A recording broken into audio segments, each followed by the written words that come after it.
Ava had been living in Japan for about a year with a few colleagues. Recently, she planned a trip to Kyoto with her friends Hana and Naomi.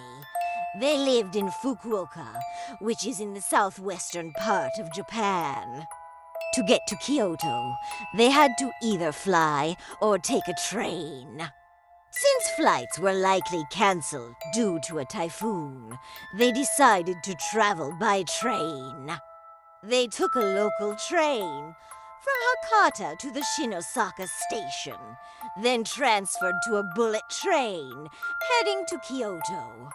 On the way, Ava dozed off and had a strange dream about a decrepit shrine deep in the forest.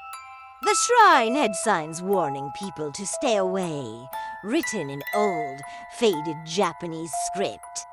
Ava felt it was a warning, but didn't understand why. They arrived in Kyoto, but the weather was chaotic due to Typhoon Kuro. The news had been reporting severe winds, and notifications warned people. This was why they chose the train instead of flying. Despite the danger, they decided to continue their trip. When they reached Kyoto, they tried to find a bus to their hotel, but there were very few running due to the storm. After waiting, they opted to take a taxi despite the high fare. By the time they arrived at the hotel, it was 10 p.m. The hotel was old and gave off a creepy vibe, not what they expected for such a historic city. They checked in and split into rooms. Hana and Naomi shared a room with twin beds, while Ava got a room with a traditional tatami bed. Ava's room was on the 3rd floor, room number 305.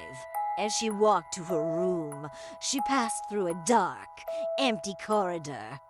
When she tried to open her door, it wouldn't budge.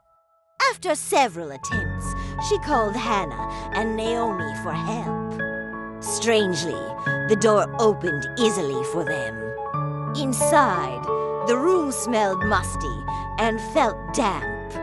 It was old and uncomfortable, but Ava had no choice but to stay. She settled in, video called her parents, and had a quick dinner. Afterward, she started scrolling through Instagram, trying to relax before bed. As she lay down, Ava heard footsteps outside her door. Initially, she thought it was another guest, but the steps continued for what felt like an eternity. The hotel was eerily quiet, especially at night. Ava was too scared to check the peephole, so she tried to ignore it.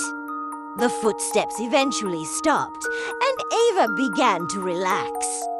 Then she heard water dripping from the bathroom faucet, which she hadn't used. Ava thought the faucet might be leaking, but as she lay there, she felt a drop of water fall on her face. Confused, Ava checked the ceiling, but it was dry.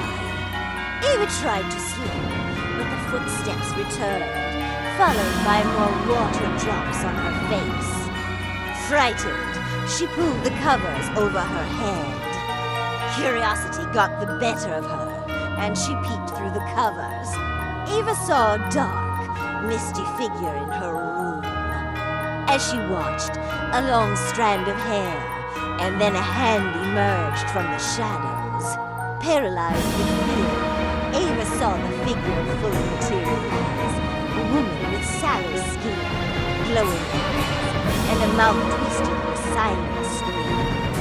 The woman emitted a damp, musty smell. Just as Ava was about to scream, a comforting white light appeared, telling her not to be afraid.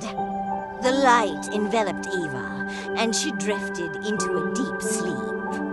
Ava woke up the next morning, still shaken, but determined to leave the hotel. She recited a protective prayer and quickly showered, feeling watched the entire time. Once she was out of the hotel, Ava felt a sense of relief. Back home, Ava shared her experience with her Japanese colleagues. They confirmed that spirits are believed to haunt damp, dark places.